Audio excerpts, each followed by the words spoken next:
আমার নাম শিল্পী আক্তার। আমি মাত্র ১৪ বছরের তরুণী ছিলাম। প্রত্যেকদিন রাত হতেই আমার স্বামী আমার আপুর ঘরের ভিতরে ঢুকে যেত।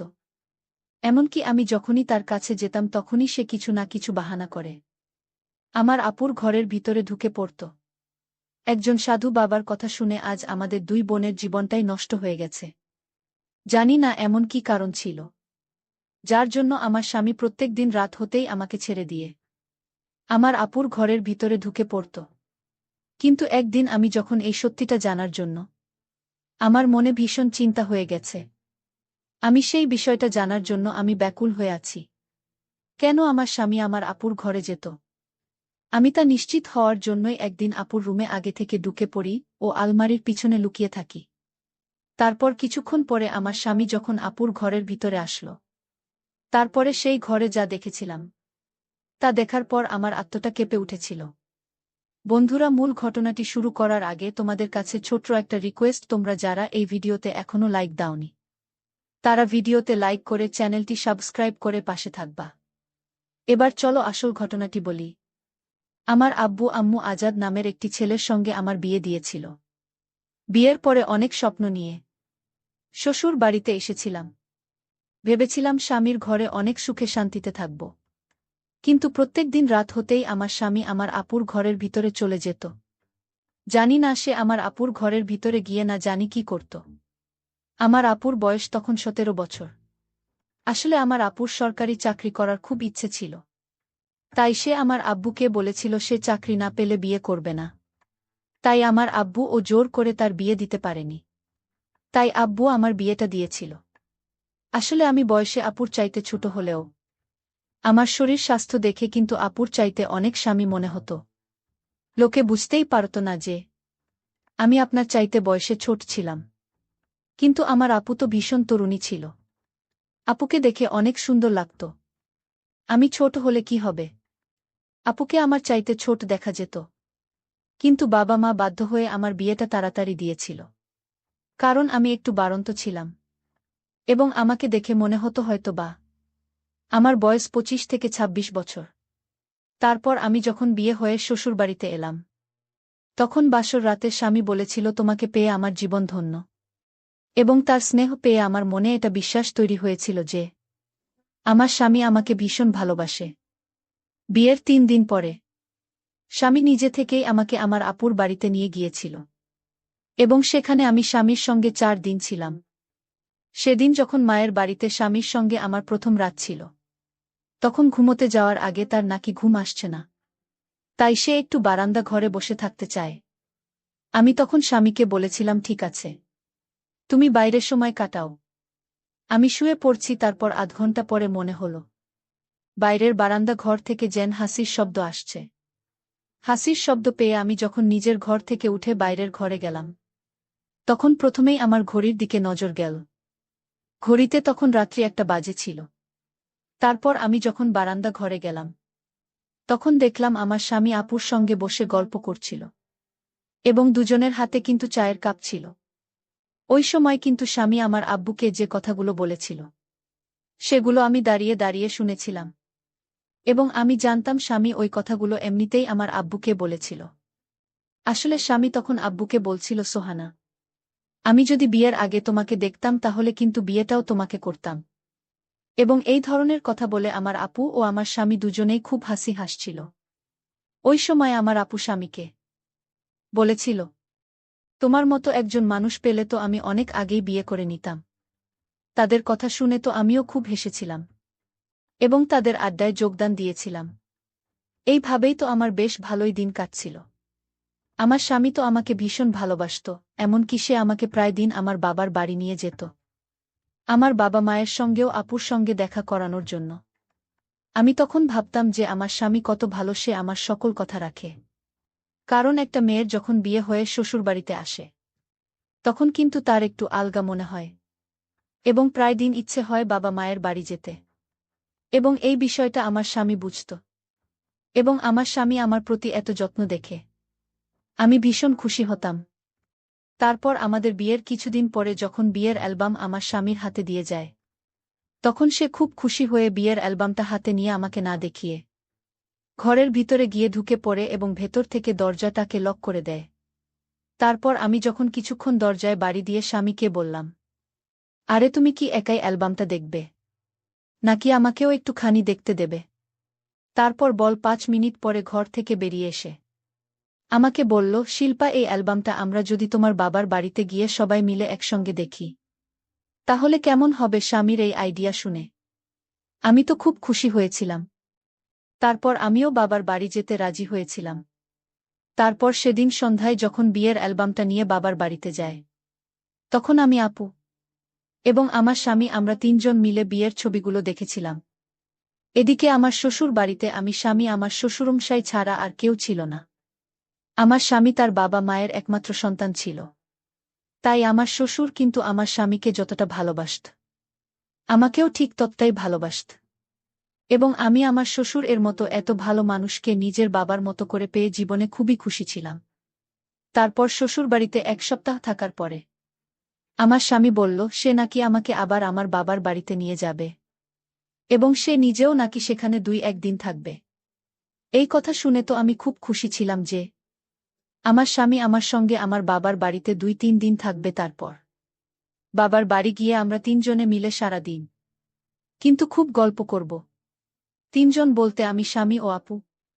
তারপর সেদিন আমার আপু যখন নিজের মুখে আমার স্বামীকে বলেছিল যে আমাদের বাড়ির পাশে যে দরগাটা আছে সেই দরগাতে একজন সাধু বাবা আছেন এবং ওনার সব কথা কিন্তু সত্যি হয়। এবং আমার আপু তো এই সাধু বাবার অন্ধভক্ত ছিল। ওই সাধু বাবা যা বলতো আমার আপু কিন্তু ওনার সব কথা বিশ্বাস করত। আসলে আমার আপু পড়াশোনায় ভীষণ ভালো ছিল এবং সে ভবিষ্যতে চাকরি পাওয়ার যোগ্য কিনা সেটা জানার জন্য প্রায় দিন কিন্তু ওই সাধু বাবার কাছে চলে যেত। আমার আপু যে সাধু বাবার অন্ধভক্ত ছিল এই কথাটা কিন্তু আমি অনেক আগেই আমার স্বামীকে বলেছিলাম এবং সেটা জানার পরে স্বামী আমাকে বলেছিল, তোমাদের সাধু বাবার তো অনেক নাম শুনেছি, তাই আমিও তোমাদের এই সাধু বাবার সঙ্গে একবার দেখা করতে চাই। তারপর আমার স্বামীর কথা অনুযায়ী সেদিন আমরা ৩ জনেই কিন্তু সাধু বাবার কাছে গেছিলাম। সাধু বাবার কাছে যখন আমরা ৩ জনে যাই তখন সাধু বাবার আসরে গেলে উনি আমাকে ইশারা করে বললেন আমাকে নাকি একটা দরগাতে গিয়ে এই মুহূর্তে এক্ষুনি একটা চাদর চাপাতে হবে। সাধু বাবার কথা শুনে আমি খুব আশ্চর্য হয়েছিলাম, কারণ আমরা তো স্বামী স্ত্রী দুজনে একসঙ্গে সেখানে গিয়েছিলাম। তাহলে ওই সাধু বাবা আমাকে একা কেন দরগা হতে চাদর চাপাতে বলেছিল? এই সত্যিটা তো আমি অনেক পরে জানতে পেরেছিলাম এবং যখন সত্যিটা জানতে পেরেছিলাম তখন আমার আপুর পুরো জীবনটাই শেষ হয়ে গিয়েছিল। সেদিন সাধু বাবার কথা অনুযায়ী আমি যখন আমার স্বামী আপুকে সাধু বাবার কাছে রেখে দিয়ে চাদর চাপিয়ে আবার তাদের কাছে ফিরে আসি তখন কিন্তু আমার স্বামী আপু চেহারায় অন্যরকম দুশ্চিন্তার ছাপ ছিল। আমরা ৩ জনে কিন্তু খুব হাসি খুশি হয়ে দরগাতে এসেছিলাম, কিন্তু যখন আমরা ৩ জনে দরগা থেকে বাড়ি ফিরে যাই তখন কিন্তু আমার স্বামী মুখে কোনো হাসি ছিল না। আমি তো তাদের কাছে এটা কারণও জানতে চেয়েছিলাম যে কেন তাদের চেহারায় মলিন ভাব রয়েছে, কিন্তু তখনও আমার স্বামী আপু আমাকে কোনো সত্যি কথা বলেনি। এবং সেদিনের পর থেকে কিন্তু আমার জীবনের সব কিছু পাল্টে যায়। এমনকি দরগা থেকে ফিরে আসার পরের দিন আমি যখন স্বামীর সঙ্গে শ্বশুরবাড়িতে ফিরে এসেছিলাম তার পরের দিনই দেখি আবার সোহানা আপু আমার শ্বশুর বাড়িতে এসে হাজির হয়েছিল এবং আবু বলেছিল সে নাকি আমাদের বাড়িতে কিছু দিনের জন্য থাকতে চায়। এবং এটা শুনে তো আমি খুব খুশি ছিলাম, কিন্তু যখন থেকে আমার আপু আমাদের বাড়িতে এসেছিল তখন থেকেই আমার সঙ্গে কিছু না কিছু বিপদ ঘটতেই থাকত। একদিন তো একটা টুল থেকে পড়ে গিয়ে আমার কোমরে এতটাই আঘাত লেগেছিল যে আমি রান্নাবান্না কিছুই করতে পারতাম না। ওই সময় আমার আপু কিন্তু আমার খুব খেয়াল রাখত, কিন্তু যখন থেকে আপু আমার শ্বশুরবাড়িতে এসেছিল তখন থেকে মনে হতো যেন আমার স্বামী ও আমার আপু তারা দুজন মিলে আমার থেকে কিছু একটা লুকোনোর চেষ্টা করছে এবং আমার মনে হতো তারা যেন আমার থেকে লুকিয়ে দেখাও করে। এদিকে আমার কোমর ব্যথা যখন অনেকটা কমে যায় তখন আমি আবার রান্নাঘরের কাজকর্ম করা শুরু করেছিলাম, কিন্তু আমাকে রান্নাঘরের কাজকর্ম করতে দেখে আমার আপু আমাকে খুব বকা দিয়েছিল, আমি থাকতে তো কে কোনো কাজকর্ম করতে হবে না, তুমি শুধু নিজের শরীরের খেয়াল রাখছিস, আমি তোকে খুব ভালোবাসি। আমি তখন আপুকে বলেছিলাম, তুমি একদম চিন্তা করো না। আমি এখন সুস্থ আছি তো। আমি এখন ঘরের সমস্ত কাজকর্ম করতে পারব। আর এইভাবে শুধুই বসে থেকে আমার আর ভাল লাগছে না। এমনকি একদিন রাত্রিবেলা আমার স্বামী যখন ঘরের ভিতরে ছিল না, তখন আমি তাকে পুরো বাড়িতে খোঁজাখুঁজি শুরু করেছিলাম ওই সময়। কিন্তু আমার আপুকেও ঘরের ভিতরে কোথাও দেখতে পাইনি। এবং রাত্রিবেলা তাদের দুজনকে দেখতে না পেয়ে তো আমার মনে কিন্তু একটুখানি হলেও খটকা লেগেছিল। আমি তো এটা বুঝতে পারছিলাম না যে রাত্রিবেলা তারা দুজনে মিলে আমাকে কিছু না বলে কোথায় গিয়েছিল। তারপর পুরো বাড়ি খোঁজার পরে আমি তখন আস্তে করে ছাদের উপরে উঠি। তখন তাদের দুজনকে দেখে তো আমি অনেক বেশি আশ্চর্য হয়েছিলাম। এমনকি তাদের দুজনের মাঝে কথা শুনে আমি তো কিছুই বুঝতে পারছিলাম না যে তারা আমার থেকে কি কথাগুলো লুকোচ্ছিল। আর এমনিতেও তাদের দুজনের এমন কি জরুরি কথা ছিল যার জন্য তারা ছাদের উপরে উঠেছিল। অত রাতে ছাদের উপরে তাদেরকে দেখে আমি কিন্তু অনেক বেশি মনের ভিতর ভয় পেয়েছিলাম। এবং এটা কিন্তু আশ্চর্য হওয়ারই কথা। আমি তখন চুপচাপ সিঁড়ির উপরে দরজার একটা সাইডে গিয়ে দাঁড়িয়ে তাদেরকে দেখছিলাম। আসলে তখন আমার আপুকে বলছিল, সোহানা দয়া করে তুমি আমার স্ত্রীর জীবন রক্ষা করো। সবকিছু কিন্তু তোমার হাতেই আছে। তুমি যদি সাধু বাবার এই প্রস্তাবটা না মান তাহলে তো দেখতেই পাচ্ছ তোমার বোনের সঙ্গে কত কিছু অঘটন ঘটছে। তুমি আমাকে এবং আমার বোনকে আর কষ্ট দিও না। তুমি তো নিজে থেকেই বলতে যে সাধু বাবা যেটা বলে সেটাই নাকি সত্যি হয়। তাহলে সাধু বাবা আমাদের ৩ জনের ব্যাপারে যেটা বলেছেন সেটা যদি সত্যি হয়ে যায়, তাহলে তুমি কি নিজেকে কখনো ক্ষমা করতে পারবে? আমার স্বামীর কথা শুনে আপু তখন হাউমাউ করে কাঁদতে শুরু করে দিয়েছিল। এবং তার কান্না দেখে আমার স্বামী তাকে সান্ত্বনা দিয়েছিল। এবং আমার আপু তো বারবার একটাই কথা বলেছিল যে আমি এমনটা করতে পারবো না। জানি না আমার আপু বারবার কি না করার কথা বলছিল। তারপরে আমি আপু ও আমার স্বামীর মাঝে যা দেখলাম তা দেখে তো আমার দম বন্ধ হয়ে যাওয়ার মতো অবস্থা হয়েছিল। এবং আমার আপু তো হাউমাউ করে কেঁদে কেটে আমার স্বামীর সামনে মাথা নত করে বলছিল, দুলাভাই আমি এত বড় অন্যায় কিভাবে করতে পারি? ও তো আমার বোন। আমি যদি অন্যায় করি তাহলে আমার বোনের কি হবে? আমার স্বামী তখন বলেছিল, দেখো সোহানা, অন্যের ভালোর জন্য আমাদের কিন্তু অনেক সময় বলিদান দিতেই হয়। তাদের সব কথা শোনার পরে আমি তো কিছুই বুঝতে পারছিলাম না যে আমার স্বামী আমার আপু এমন কি ব্যাপারে কথা বলেছিল যেটা তারা আমার থেকে লুকিয়েছিল। এমনকি আমার আপু তো আমার স্বামীর কথা মানতে রাজি ছিল না। ওদিকে আমার মাথায় তো কিছুই ঢুকছিল না যে আমার স্বামী কি ব্যাপারে আমার আপুর সঙ্গে কথা বলছিল। পরের দিন সকালবেলা আমার সঙ্গে দুর্ঘটনা ঘটেছিল যে আমাকে হাসপাতালে ভর্তি হতে হয়েছিল। আমি তো রাতের ব্যাপারে স্বামীর সঙ্গে কোনো কিছু আলোচনা করার সুযোগও পাইনি। আসলে ওই সময় আমার স্বামী যখন দোকানে যাওয়ার জন্য তৈরি হচ্ছিল, তখন সে আলমারি থেকে নিজের জামাটা বের করে রাখতে বলেছিল। আমি তখন স্বামীর কথা মতো আলমারি থেকে তার জামাটা বের করতে যাই। ঠিক তখনই কাঠের আলমারির একটা পাল্লা খুলতেই কাঠের আলমারিটা হঠাৎ করে আমার উপরে পড়ে যায়।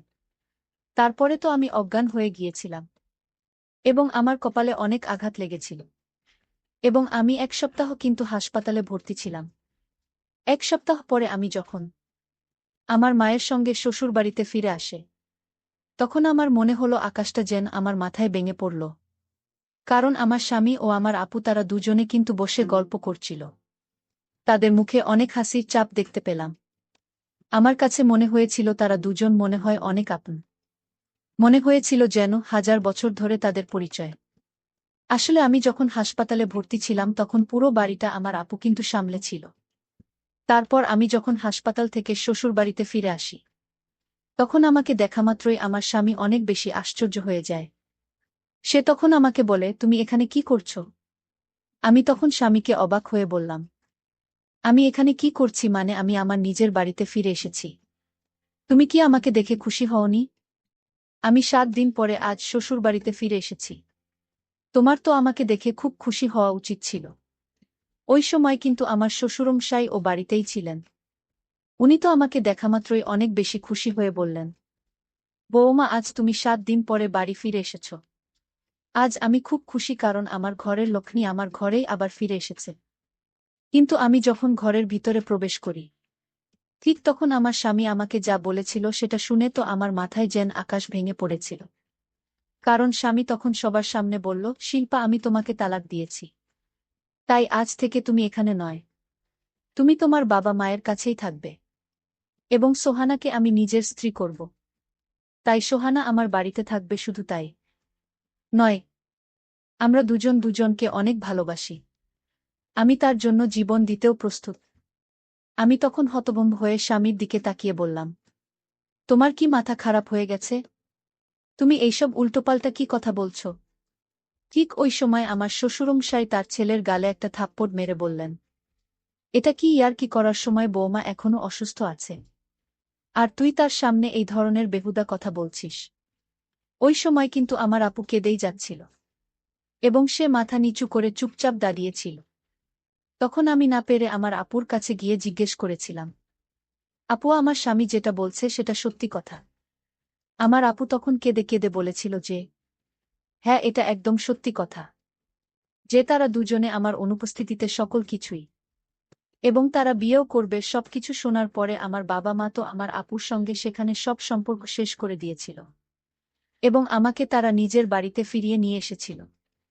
সবকিছু নিজের চোখে দেখার পরে তো আমি তো জ্যান্ত লাশের মতো হয়ে গিয়েছিলাম।